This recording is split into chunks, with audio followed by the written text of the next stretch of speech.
My name is Emily Carter, and my childhood unfolded in a small Ohio town where every passing whisper seemed to echo through the streets. In that little world, no secret stayed hidden for long, and everyone knew something about everybody else. Our home stood quietly at the very end of a tree-lined lane, old oak branches leaning like watchful guardians over the cracked sidewalks. The house itself carried the weight of our family's history. Walls steeped in laughter. Love, arguments, and memories I still can't shake. When I was a child, life appeared almost simple. Like an old photograph you believe will never fade. My mother, Sarah, was the anchor holding our family together. She worked endless hours as a nurse at the county hospital, coming home with tired hands and the faint smell of antiseptic clinging to her clothes. Yet no matter how exhausted she was, she never let Jason or me feel like we were anything less than loved. I can still picture her standing in the kitchen after a 12-hour shift, stirring a pot of soup with one hand while rubbing her temples with the other, still managing to ask about our homework or our friends. Jason, my older brother by 3 years, was everything a little sister could want. Charismatic, protective, and funny in a way that drew people in. He walked me to school when I was scared of the older kids, defended me when I was teased, and showed me how to ride my bike on the cracked driveway in front of our house. For years he felt like my hero. But as time passed and high school wrapped its grip around him, something inside Jason shifted. He started keeping different company, slipping into the orbit of kids who seemed untouchable, dangerous, and exciting all at once. I was 15 when everything began to unravel. By then, Jason was 17, restless and angry at the world. The small infractions that had once been just annoying, skipping classes, sneaking out, back-talking to mom, began to harden into something darker. The night that changed everything is burned into my memory. Jason came home late, clothes dirty, hands trembling like he'd been caught in a storm. Mom confronted him in the hallway, her voice cracking but firm, and the argument was loud enough for neighbors to hear through their open windows. I stood frozen at the top of the stairs, gripping the railing, my heart pounding against my ribs. That night, Mom learned what Jason had been hiding. He'd been caught stealing from a local store and was mixed up with kids using drugs. Mom's face collapsed in a way I'd never seen, her strength faltering just enough to reveal the heartbreak beneath. Later, she stood in the kitchen crying quietly, while Jason stormed to his room, refusing to apologize.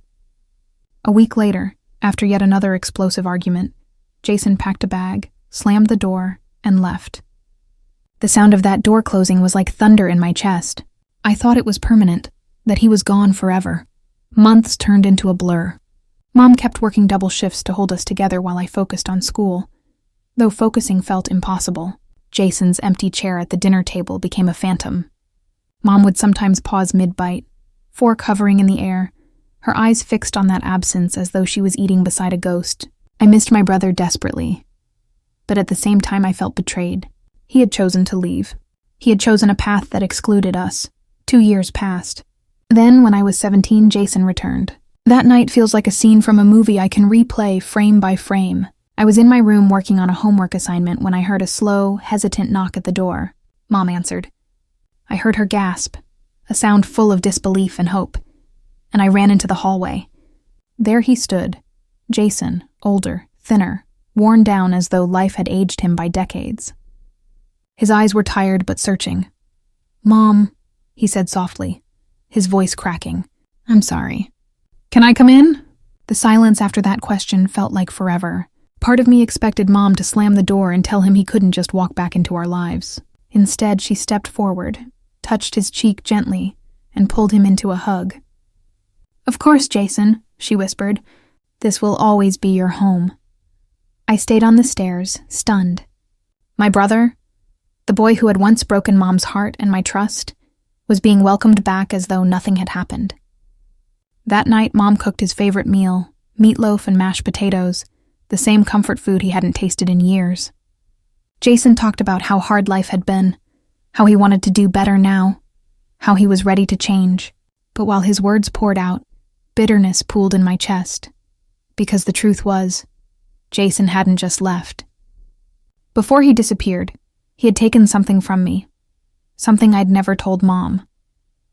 That last night, before the shouting and the door slam, I had caught him in my room. He wasn't there to hurt me. It wasn't that kind of story. But he had stolen the envelope of cash Mom had been saving for my college application fees, the money I had hidden in a shoebox under my bed. I had walked in just as he was stuffing it into his pocket. "Jason, what are you doing?" I whispered, my voice trembling. He had glanced at me with guilt flashing in his eyes, then anger. "I need this, Emily. Don't tell Mom." "But it's for school." I said don't tell her. His voice had snapped like a whip, and I had been too scared to push him further. That night, the money disappeared, and with it, a piece of my trust. Now, years later, there he was at our kitchen table again, Mom beaming at him like the prodigal son. But I couldn't forgive. Not yet. Weeks went by. Jason tried to prove himself, cleaning up after dinner, getting a part-time job at a local garage, coming home with grease under his fingernails and oil clinging to his shirt. Mom praised him for everything, terrified perhaps that a lack of encouragement would send him running again. I watched silently, holding my resentment like a stone. Yet there were moments, flashes of the brother I had once adored. I'd catch him laughing with Mom, or see him glance at me with an expression that reminded me of long-ago nights when we built science projects together, or swung on playground swings until dusk. My heart would soften for a second before the memory of that stolen envelope hardened it again. Months passed. Jason stayed. He kept his job, enrolled in night classes, even came to church with us on Sundays. He didn't run when things got hard. He stayed. Slowly, despite myself, I began to notice his consistency, his effort. One evening, as I sat at my desk working on an essay, Jason knocked on my door. "Can we talk?" he asked quietly. I hesitated, then nodded. He stepped in, hands shoved in his pockets like he wasn't sure he deserved to stand there. "I know you don't trust me," he began, his voice low. "And I don't blame you. I messed up badly, but I want you to know I remember what I did, all of it, even the money I took from you." My breath caught. He knew. "I've wanted to tell you for a long time," he continued, voice breaking. "I was desperate. I was stupid. I hated myself for it. I don't expect you to forgive me, but I'm sorry, Emily. Truly sorry." The tears I had been holding back for years finally fell. "Do you know what that did to me? To Mom? You left us with nothing." "I know," he whispered, eyes glistening. "But I'm here now. I want to make it right." And for the first time in years, I saw him. Not the reckless boy who had run off, but the brother who used to protect me, who whispered secrets with me under a blanket lit by a flashlight. It wasn't instant forgiveness, but it was a start.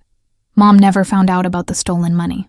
Jason and I kept that secret sealed between us. Over time, I watched him keep his promises. He worked, he stayed, he helped. Little by little, the bitterness inside me softened. Because sometimes people really do change. Sometimes opening the door gives someone the chance to rebuild what they broke. I'll never forget what Jason did. But I've learned forgiveness isn't about erasing the past. It's about giving the future a chance.